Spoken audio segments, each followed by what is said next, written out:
9月22号下午3时许，位于湖南省醴陵市浦口镇宝丰村的南洋出口花炮厂发生爆炸事故。目前，官方已确认事故造成6人死亡、38人受伤，涉事企业为合法有证企业。事故发生原因正在进一步调查之中。22号晚间11时50许，记者赶到事故现场，发现爆炸产区已被警方封锁，不让外人入内。23号凌晨1时许，记者在附近村民的帮助下，辗转爬上事发地旁边的一处山头，看到爆炸现场十分惨烈，一辆小车被烧为灰烬，多处仍有未扑灭的明火，且不时伴随着花炮的爆炸声。搜救工作仍在继续。记者所在的山头上，到处散落着爆炸时被热浪冲到山上来还并未燃放的烟花弹。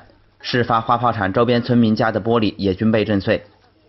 听到一响一响我就喊了哈，我喊了呀，还是的，之后的是喊他不是的，我的后边我门都已经撑个了，我这趟喊的是不敢出来，躲到门嘎子喊里的。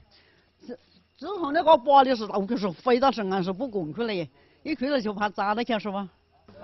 附近村民告诉记者，爆炸时发生了好几次巨大声响，第二次声音最大，爆炸腾起的烟雾就像蘑菇云一样。听到爆炸声后，附近几个村子的村民都纷纷赶到了事发现场，寻找自己在花炮厂做工的亲人。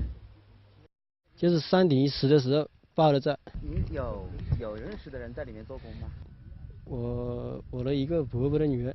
伯伯女儿，她现在安全吗？她已经过世了，已经死了在这里，以前这里没有出过事情。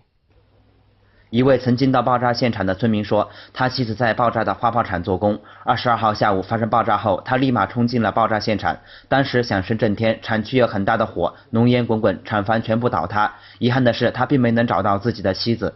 23号凌晨，他想办法再次进到了爆炸现场，可还是没能找到妻子。那里面还好多人还在的。你现在老婆还没找到是吧？还没有啊。记者从当地官方了解到，发生爆炸的花炮厂是合法有证的企业。在爆炸中受伤的人分别被送到了醴陵市湘东医院、醴陵市中医院、醴陵市2医院，也有部分伤者被送到浏阳市的一家医院。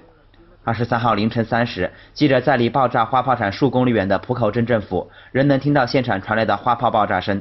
当地官方表示，救援工作仍在继续进行，有关责任人已被控制，事故原因正在进一步调查之中。